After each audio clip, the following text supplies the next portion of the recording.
அமைச்சரவை கூட்டத்தில் 34,237 கோடி ரூபாய் முதலீடுகளுக்கு ஒப்புதல் அளிக்கப்பட்டு உள்ளதாக தொழில்துறை அமைச்சர் டிஆர்பி ராஜா தெரிவித்தார்.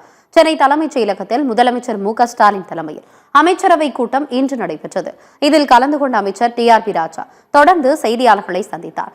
அப்போது பேசிய அவர் 55,096 நபர்களுக்கு வேலைவாய்ப்பு வழங்கும் விதமாக 34,237 கோடி முதலீடுகளுக்கு முதலமைச்சர் ஒப்புதல் அளித்துள்ளதாக குறிப்பிட்டார். தமிழகத்தில் தொழில் தொடங்க உள்ள முக்கிய நிறுவனங்கள் குறித்த அறிவிப்பு வருகிற 12ஆம் தேதி வெளியாகும் என்றும் கூறினார். ராணிப்பேட்டையில் வருகிற 9ஆம் தேதி ஜாகுவார் லேண்ட் ரோவர் கார் தொழிற்சாலையை முதலமைச்சர் திறந்து வைக்க உள்ளதாகவும் அமைச்சர் டிஆர்பி ராஜா தெரிவித்தார்.